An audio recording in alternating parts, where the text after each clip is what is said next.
Hola amigos, bienvenidos a un nuevo vídeo de vuestro canal Little Plants para todos los amantes de las plantas. Hoy con una nueva preciosura de nuestro jardín para compartir los cuidados.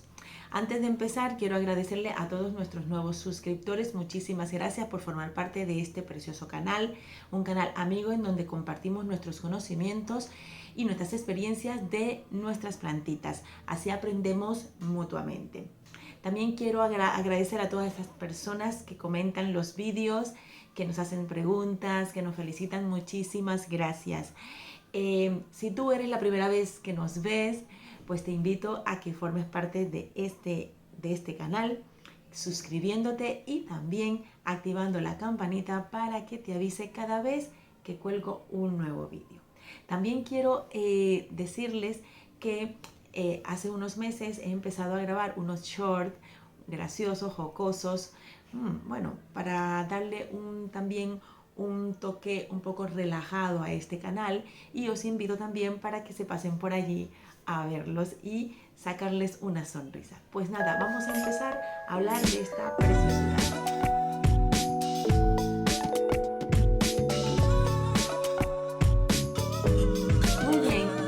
Vamos a hablar de la hermosa Pilea peperomoides. A ver si lo he dicho bien, mejor lo escribo. Esta preciosura de planta es originaria de China. De hecho, la llaman la planta del dinero chino. Esta plantita es realmente una hermosura y además es muy fácil de cuidar. Está muy de moda por aquello de que da suerte con el dinero en casa, y aquí no nos interesa pues tener suerte con el dinero. Pero también es muy popular por la belleza de sus hojas y lo bonito que nos queda en cualquier sitio de nuestro salón. Así es que hoy vamos a hablar sobre ella y cómo la cuido yo. Las cosas más básicas, más sencillas y principales para tener esta planta en buen estado es mantenerle en un sitio con una luz indirecta. Esta planta le gusta mucho la luz, pero que no le dé directamente, ni mucho menos, ni pensarlo, ni de relajo, el sol directo. ¿Por qué? Porque se le pueden quemar sus hojitas, ¿vale? Esta planta tiene una característica física muy curiosa y son sus hojas redondeadas. De hecho, uno de los nombres también que tiene esta planta, como se le conoce, es planta ovni, por la forma de sus hojitas, ¿vale? Esta planta tiene estas hojas que suelen ser robustas, suelen ser carnositas, fuertes, y esa es una de las formas en las que uno se da cuenta que nuestra pilea está en buen estado. Porque cuando esas hojas se vuelven muy flexibles, estamos hablando de una planta que algo le está pasando. Puede que esté pasando por un estrés, por falta de riego o por un exceso de riego. Y también pueden coger unos dobleces en sus hojas también porque está recibiendo mucha corriente de aire. Entonces, lo primero, la colocación de esta planta en nuestra casa. Pues vamos a colocarla en un sitio donde le vamos a garantizar una luz constante, pero no directa, más bien indirecta, para que ella pueda seguir sacando más hojas y de estos colores tan intensos. Es un verde intenso y que sigan creciendo sus hojas de un tamaño bastante razonable, que son el tamaño definitivo cuando ya sus hojas son mayores, ¿vale? También garantizamos con una muy buena iluminación que sus peciolos pues crezcan suficiente para que agarre un diámetro que consiga un poco de volumen a nuestra planta, ¿vale? En cuanto al riego, como siempre os digo, recomiendo el palito de madera. Yo intento esperar que se seque la planta, sustrato lo suficiente para volverla a regar. Una de las muestras que nos da esta planta, uno es que los peciolos empiezan a caerse un poco más cuando les falta riego, y también podemos ver que el cepellón se separa un poco de la maceta. Cuando vemos esto, aunque visiblemente cuando llega a ese estado, ya visiblemente ya vamos a ver un sustrato bastante seco. Pero ese es una de los signos que nos da esta planta cuando necesita riego. Es verdad que en verano, pues efectivamente, pues a lo mejor vamos a tener que regarla más porque el clima obviamente sube. Y en invierno, pues muchísimo menos. Yo personalmente en invierno, como quien dice, paso bastante más de los riegos de la planta porque conozco un poco la humedad que tengo en casa y sé que el sustrato se va a mantener muchísimo más húmedo más tiempo. Pero yo resumo todo el palito. Recordar siempre revisar vuestras plantas, si no tener mucho tiempo, por lo menos una vez a la semana, ir con el palito de madera y medir la humedad que tiene el sustrato. La humedad ambiental también es muy importante, garantizar que tenga también un poco de humedad, y si tu zona es muy seca, pues pulverizar un poco sus hojas sin excedernos en invierno, porque recordar que un exceso de humedad en las hojas puede ayudar a la reproducción de hongos, ¿vale? La fertilización de esta planta en verano, yo la fertilizo una vez al mes y como sabéis, yo fertilizo mis plantas regularmente con la cáscara de plátano, ¿vale? A veces la mezclo también con la cáscara de huevo, pero si no tenéis disponibilidad con la cáscara de plátano es específica porque tiene eh, los, los elementos importantes que necesita nuestra planta. Entonces, con que hagan un té de la cáscara de plátano, o sea, cuando hablo de plátano voy a aclarar un poco porque sí que es verdad que en Latinoamérica entendemos como plátano, pues muchas veces el plátano verde, el de freír. En Europa pues sí que le hablan de plátano a la banana o al guineo, como decimos en varias partes de Latinoamérica. Pero aquí en España en particular, el plátano le llaman a la banana. El plátano de Canarias lo identifican de esa manera, ¿no?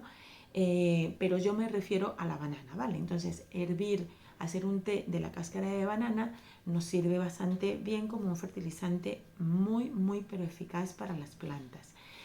Y si no tenéis tiempo también, porque algunos me han dicho ya, pero hay que meterse en la cocina para hacerlo, ¿vale? Pero también podéis hacer, tener una vasijita de agua y cuando te comes una banana, pues metes directamente la cáscara en esa vasijita de agua. Ya la banana va a empezar a manchar el agua con sus nutrientes y ya va a quedar un agua un poco más oscura y esa agua es la que podemos utilizar para regar nuestras plantas, ¿vale? Eso también ayuda muchísimo.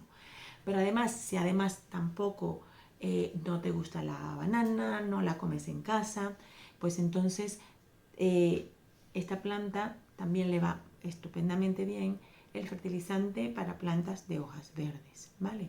Porque así la cuidamos este color hermoso y le damos nutrientes al sustrato.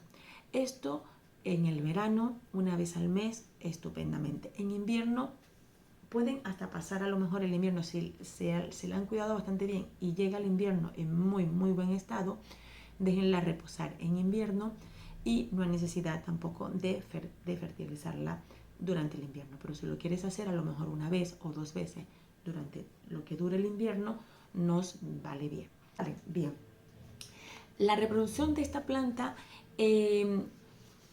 a mí realmente no me ha funcionado porque lo intenté una vez y a mí no me funcionó, pero he escuchado que se reproducen por la misma hoja, o sea, cortando aquí el peciolo, una hoja sana, se introduce ligeramente en un sustrato bastante suelto y conseguimos que salga raíces, y según lo que he visto por allí van saliendo nuevos brotes por este puntito que podemos ver aquí.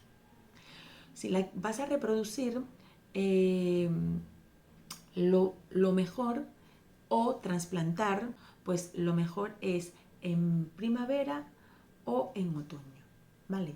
En pleno verano no es recomendable porque está en un proceso de desarrollo, y si empezamos a manipularla de esa manera, porque un trasplante no deja de ser un poco estresante para una planta, pues si lo hacemos precisamente en el momento en que ya está creciendo, pues le podemos crear un estrés y la podemos perder. Entonces no nos vamos a arriesgar, y si quieres trasplantarla porque le hace falta, porque le están saliendo las raíces por debajo, porque el pote ya le está quedando pequeño, o porque la quieres reproducir porque tiene hijuelos y ya ves que ya es hora de sacarlos, o si te animas a hacer la reproducción por hojas, lo mejor es hacerlo en primavera o a principio de otoño. El sustrato para ella y para la mayoría de las plantas de interior las recomendamos siempre sustratos lo más poroso posible. ¿Cómo vamos a conseguir un sustrato poroso que drene muy bien? Pues os recomiendo utilizar en todas vuestras plantas la perlita en una muy buena cantidad. Estamos hablando que a lo mejor de 50% de sustrato o 75% de sustrato, 25% de perlita, o 70% de sustrato y 30% de perlita. Eso va a garantizar que este sustrato esté lo suficientemente suelto para que cuando reguemos nuestra planta pueda filtrar el agua, absorba el agua que necesita, porque la perlita también nos va a ayudar a ello, a retener un poco de humedad para ir soltándola luego, pero también nos va a ayudar a que ese sustrato sea lo suficientemente suelto para que el agua pueda drenar con facilidad y no se estanque en nuestro sustrato ni en la base del sustrato, y nos pueda perjudicar nuestra raíz. Una cosita más que yo sí hago también a mayores, pero con ella y con todas mis plantas, con la pulverización del jabón potásico. Ya lo he comentado en otros vídeos. Yo utilizo el jabón potásico Beltrán, que viene así en un pote que es bastante cremoso. Una cucharadita de café en 1,5 litros de agua es lo que uso yo, ¿vale? Con eso, como es mantenimiento, pues simplemente lo pongo en mi pulverizador y pulverizo, porque así a la vez también limpiamos sus hojas y también nos sirve de prevención para que ninguna plaga se nos acerque a nuestras plantas. Y por último, quiero comentarles un poquito lo que significa esta planta. Como ya os dije, es la planta, se le conoce como la planta del dinero chino. Pero regalar esta planta, aparte de que estás regalando, como yo siempre digo, estás regalando vida cuando das una planta en vez de dar un ramo de flores, pues también estás regalando con esta plantita, estás regalando buena energía, un deseo de abundancia, un deseo de prosperidad. Entonces, el regalar una pilea a una amistad, a un familiar, pues es un significado muy, muy, muy profundo en el que tú quieres compartir con esa persona muchísimo cariño y vida. Pues con esto terminamos este vídeo. Espero que os haya gustado muchísimo. Si queréis hacer algún comentario, alguna consulta, la podéis hacer con muchísimo gusto, que los leo todos y los contesto todos. Y les invito a que se den un paseíto por el canal y revisen un poco los vídeos que colgamos. Pues muchísimas gracias y que tengáis una buena tarde. Hasta el próximo vídeo.